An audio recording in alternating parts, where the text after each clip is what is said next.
In 1903, a family in the sandhills of Nebraska stacked bales of rye straw into walls, slapped on some mud plaster, and moved in. That house in Arthur County, Nebraska, is still standing. People still live in structures built exactly like it. The walls haven't rotted, the roof hasn't caved. After more than 120 years, the straw inside is so well preserved that when one of these old Nebraska homesteads was torn down, they spread the hay on the ground and the cows ate it. The walls cost almost nothing. The heating bill is practically zero, and the building method is so simple that a group of volunteers can raise the walls in a single weekend. So why can't you build one? Because in 42 states, straw is not on the approved materials list. Not because it failed, because nobody with a lobby wanted it to pass. They buried it. This is how it happened. To understand how straw bale construction works, you need to understand where it was invented and why. The sandhills of north-central Nebraska are beautiful, but they're brutal to build on. Pioneers came in under the Homestead Act looking for farmland across the vast rolling dunes and grass prairies, and what they found was endless grass, almost no trees, and sandy soil that crumbled when you tried to cut it into sod blocks. The traditional Nebraska sod house, the one that worked fine across most of the Great Plains, fell apart in the sandhills. The turf on the uplands just wouldn't hold together. But by the 1890s, there was a new invention spreading across the plains: the mechanical hay baler, a horse-powered contraption that compressed loose grass into dense rectangular blocks. For the first time, you could turn straw into uniform building units. Someone looked at those blocks and thought exactly what you'd think. Those are bricks. They started building. A one-room schoolhouse went up first in the Nebraska sandhills around 1896. It didn't have plaster or stucco on the outside, so the local cattle ate it. Lesson learned. Builders started coating the straw bale walls with mud plaster, lime stucco, whatever they could get. And once they did, the buildings lasted. Between 1896 and 1945, roughly 70 straw bale buildings went up across the Nebraska sandhills. Houses, churches, schools, a grocery store. The Pilgrim Holiness Church in the small town of Arthur, Nebraska, was built in 1928 out of baled rye straw with 2-foot-thick walls. That church is on the National Register of Historic Places today. Moisture tests on the exposed straw inside the walls read 12%. That's perfect. Drier than most conventional lumber framing. Nobody marketed these buildings. Nobody patented the technique. Farmers on the Nebraska plains just needed walls and used what they had. And those walls worked so well that a century later, the evidence is still standing in the middle of the Great Plains, waiting for anyone who bothers to look. They buried it, but the straw didn't rot. For decades after the last sandhills homesteaders stopped building, nobody thought about straw bale construction. The technique just sat there, a footnote in a Pennsylvania folklore journal, until a geology teacher in Tucson, Arizona stumbled onto it by accident. Matz Merman was born in Maine in 1938. He went to Dartmouth College, then moved to the University of Arizona in Tucson, where he taught geology and lived in a house that, by his own account, performed miserably in the desert heat. He got interested in building science through a lecture series at the university's architecture college, and that interest led him down a path that would eventually put him at the center of one of the strangest fights in American housing. In the spring of 1988, Merman came across a short piece in a Sonoran Permaculture Association newsletter about a couple named Steve and Nina McDonald, who were building a house out of straw bales in Hilo, New Mexico. He thought it couldn't possibly be real, but he went to visit the construction site, and within 10 minutes of being inside their straw bale house, he was, as he later put it, bitten by the bale bug. Merman and a small group of builders in the Tucson desert, including Bill Steen, David Bainbridge, and Pliny Fisk, started experimenting. They tracked down the old Nebraska buildings. They studied the original construction methods from the 1890s. They threw up test structures in the Arizona desert to see if the technique could be adapted for modern building permits. And then Merman did something that changed everything. He pushed for, and received, the first building permit for a straw bale house in modern America, right there in Tucson. The local Tucson-Pima County jurisdiction wrote one of the first two straw bale building codes in 1995. The state of New Mexico wrote the other. Merman and his wife, Judy Knox, co-founded The Last Straw, a quarterly journal on natural building, in 1992 from their home in Tucson. In 1994, he co-authored Build It with Bales, the first practical straw bale construction guide. The New York Times ran a front-page feature in the home section in 1991 about straw bale homes that attracted national attention. The revival was real, and it was growing. But it was about to run headfirst into the one thing that kills more good building ideas than weather, fire, and termites combined: the code. Here is how building codes work in America, and why straw bale housing hit a wall that had nothing to do with structural integrity. Virtually every city, county, and state in the United States uses the International Residential Code as the basis for their building regulations. The IRC is published by the International Code Council in Washington, D.C. The ICC is a private organization, not a government agency, a private membership body whose voting members include representatives from the construction industry, building material manufacturers, and trade associations like the National Association of Home Builders. The IRC contains a list of approved building materials. If your material is on that list, getting a permit is straightforward. If your material is not on that list, you enter what the code calls the alternate methods and materials process. That process puts the entire burden of proof on you, the builder. You have to convince your local building inspector that your material is at least equivalent to what's already approved. And if that inspector sitting behind the counter at the county building department has never heard of straw bale construction, or thinks the whole idea sounds like a fairy tale, they can deny your permit based on their own judgment. For decades, that's exactly what happened across America. Straw was not on the approved materials list in the IRC, not because anyone tested it and found it wanting, but because nobody with institutional backing had submitted it through the code change process. And here's where it gets interesting. The code change process is expensive, time-consuming, and dominated by the same industries that sell the materials already on the list. The National Association of Home Builders represents companies that sell lumber, concrete, and drywall from factories and mills across the country. They're not exactly motivated to add a material that costs $3 to $5 a bale and can be sourced from any wheat farm within 100 miles. Insurance companies refuse to cover straw bale homes because they weren't in the building code. Banks refused to finance them for the same reason.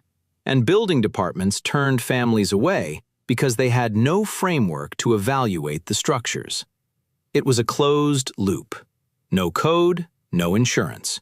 No insurance, no financing. No financing, no builds. No builds, no data. No data, no code.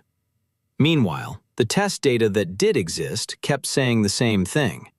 Straw bale walls tested at R26 to R30 for thermal resistance. A standard 2x6 stud wall with R20 fiberglass bats actually performs at about R13 when you account for the thermal bridging through the wood studs. Straw bale walls don't have studs. There's no thermal bridge. The insulation is continuous from foundation to roof plate. Fire resistance tests at accredited laboratories showed that plastered straw bale walls withstood direct flame for over 2 hours before failing. That's better than most conventional wood-framed walls sold by the lumber industry.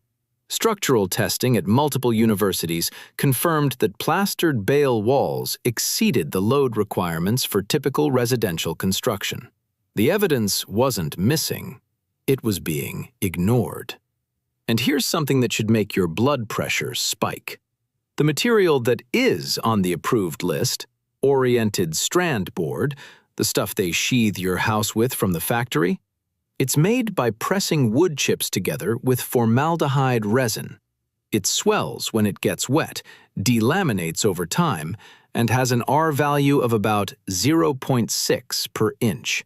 It's on the list because the companies that manufacture it have trade representatives who sit on code committees and fund the proposal process. Straw bale, which outperforms oriented strand board in every thermal metric, which doesn't off-gas formaldehyde, which has been standing in the Nebraska sandhills since before the Wright brothers flew at Kitty Hawk, couldn't get on the list for almost a century because no corporation profits from selling it. The system isn't designed to evaluate building materials on merit. It's designed to protect market share for the materials already approved. Every year that straw stays off the default list, millions of homeowners pay heating bills that a different wall system would have eliminated. Every year, lumber prices at the hardware store climb, and the average cost of a new American home pushes further past what a median income family can afford. And every year, farmers burn or plow under millions of tons of straw in their fields because nobody told them their waste product is a building material with a 120-year track record. The United States produces roughly 200 million tons of cereal straw per year. Most of it goes back into the field or gets burned in open-air piles across the Midwest and Great Plains. A single 1,200 square foot home requires about 300 bales of straw.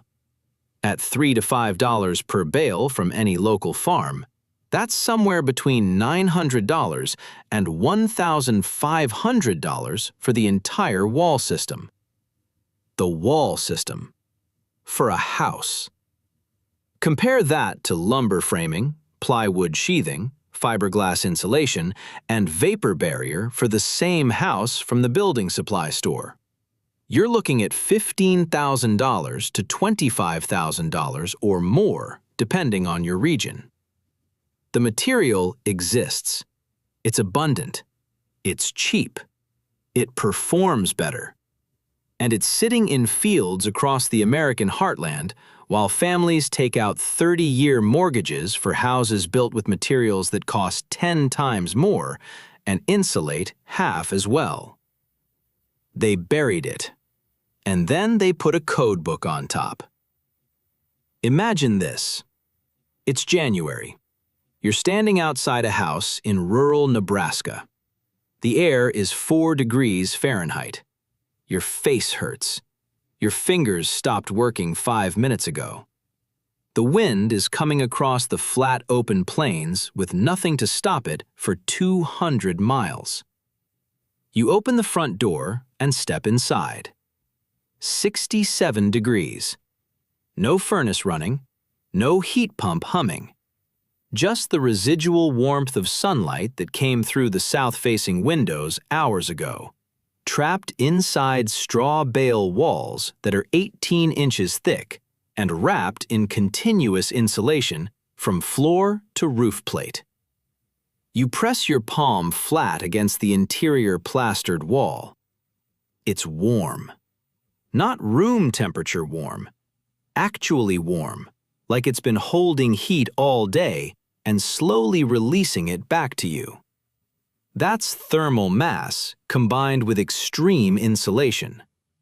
The straw bale wall doesn't just slow heat transfer, it stores energy in the lime plaster skins and releases it back over hours. In summer, the process reverses.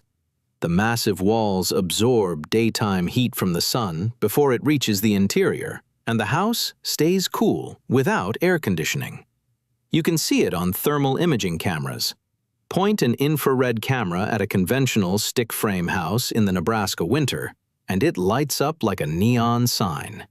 Heat pouring out through the studs, around the window frames, through every seam where the vapor barrier got stapled crooked. Point that same camera at a straw bale home, and you get almost nothing. A dark, quiet rectangle holding its heat like a thermos. The heating bill for a well-designed straw bale home in a cold climate can be close to zero. The USDA documented straw bale homes built by Community Rebuilds in Moab, Utah, where owners save approximately 85% on monthly utility bills compared to conventional construction. Some owners in cold climates report heating their entire home with a single wood stove. Others report heating with nothing at all, just passive solar gain through properly oriented south-facing windows and the thermal battery of those 18-inch straw bale walls doing the rest. And the walls that make all of this possible are made from agricultural waste straw that would otherwise be burned or plowed under. The wall system itself, the actual straw bales stacked on the foundation, typically costs less than $1,500 for an entire house. The rest of the construction, the concrete foundation, the roof trusses, the windows, the plumbing, the electrical, all of that is essentially the same as any conventional build.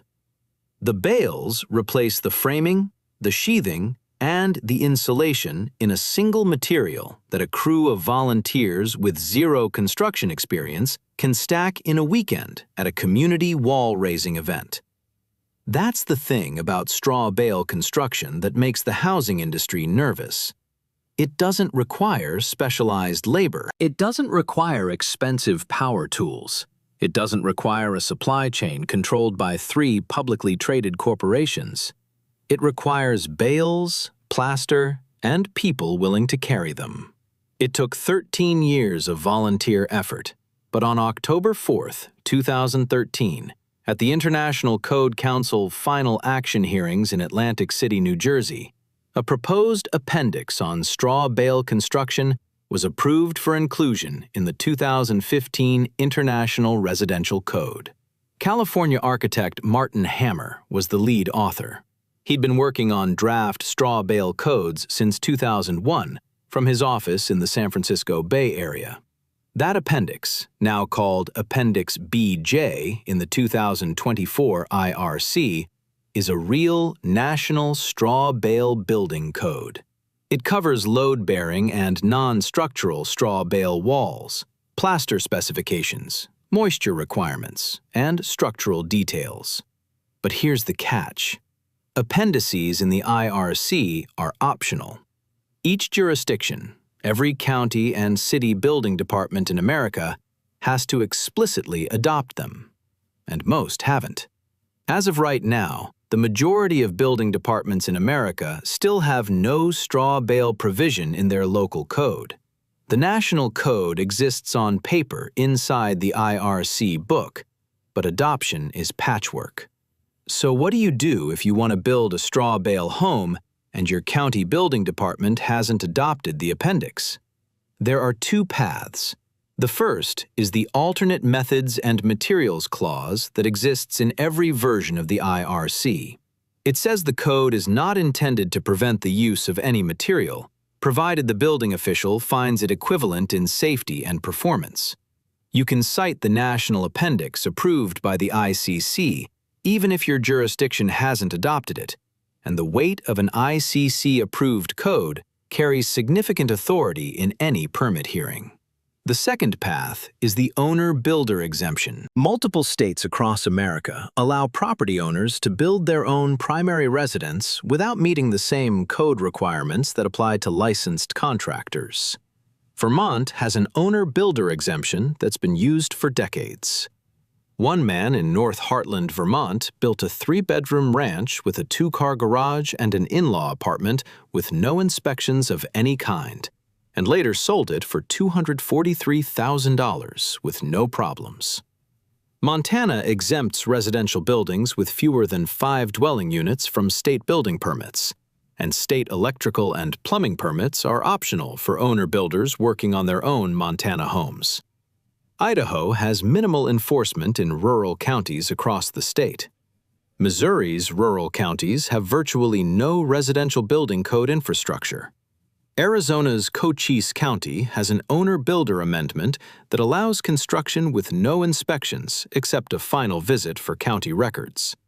Greenlee County in eastern Arizona has no residential building codes at all. Texas takes a different approach entirely. Alternative construction is explicitly supported through state codes for natural building methods, and several West Texas counties, including Hudspeth, Presidio, and Brewster, have no active building code enforcement in unincorporated areas. Land in far West Texas costs $500 to $1,500 an acre. Colorado has counties where the building department has confirmed no codes apply. Wyoming has similar pockets of unregulated rural territory. The pattern is consistent across the rural American West and parts of the South and Midwest. The research supports the builds. Straw bale structures have been monitored across universities and independent research studies for decades. Moisture levels stay within safe ranges in properly constructed plastered walls. Structural performance exceeds residential requirements in laboratory compression testing. Fire resistance meets or exceeds conventional wood framing at accredited testing facilities. The buildings last a century when maintained. Over 1,000 straw bale buildings stand in California alone, according to the International Code Council's own published records. The code exists. The loopholes exist. The evidence exists. The only thing missing is the political will to treat straw the same way we treat lumber, concrete, and steel. They buried it. But the evidence keeps growing out of the ground, every single harvest. Mats Merman died on October 15, 2024, at the age of 86 in Tucson, Arizona. He spent the last 35 years of his life proving that the cheapest, most abundant agricultural byproduct in North America could build homes that outperform what the housing industry sells you at 10 times the cost.